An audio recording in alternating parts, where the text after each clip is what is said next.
გმირი და მაგარი ხალხის ბრძოლას უკვე გამოაქვს საგაზაფხულო კვირტები გაზაფხულის აი ამ შესანიშნავ სეზონზე. მოგეხსენებათ, ლეიბორისტული პარტიის მიერ 10 წლეულების მანძილზე დაწყებული ბრძოლა ოლიგარქიული რეჟიმის სანქციებით გზით მოცილებისათვის გახდა ოფიციალური პოლიტიკა ამერიკის შეერთებული შტატების, შემდგომ ევროკავშირის და აი ახლა უკვე მივიღეთ პასუხი ჩვენს მიმართვაზე დიდი ბრიტანეთის გაერთიანებული სამეფოს პრემიერ-მინისტრისა და საგარეო საქმეთა სამინისტროდან, სადაც დადასტურებულია დიდი ბრიტანეთის მთავრობის ურყევი პოზიცია, რომ იგი მოითხოვს არჩევნების პროცესში დაშვებული დარღვევების გამოძიებას და არ ცნობს ამ არჩევნების ლეგიტიმურობას. დიდი ბრიტანეთის მთავრობა მოითხოვს პოლიტიკური პატიმრების დაუყოვნებლივ განთავისუფლებას, ძალადობის შეწყვეტას პოლიტიკურ მოწინააღმდეგეებზე და პროტესტის მონაწილეებზე.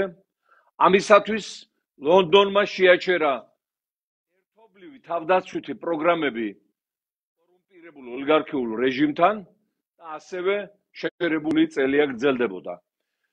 წერილის თანახმად დასანქცირებულია ძალოვანი უწყებების 5 მაღალჩინოსანი, მათი ანგარიშები, უძრავ-მოძრავი ქონება გაყინულია მთლიანად და საბოლოოდ.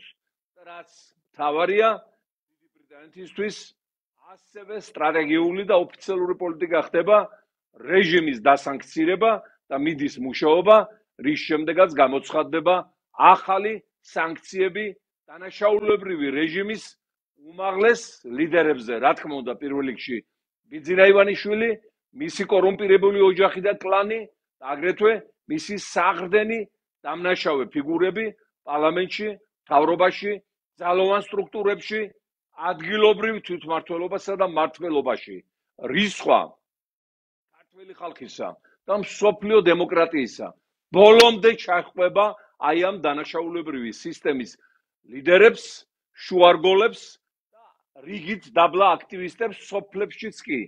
მათ ნათესავებს ყველას გამოყრიან ამერიკიდან, ბრიტანეთიდან, ევროკავშირიდან იმ ნათესავებს, რომლებიც ჭამენ ჩვენი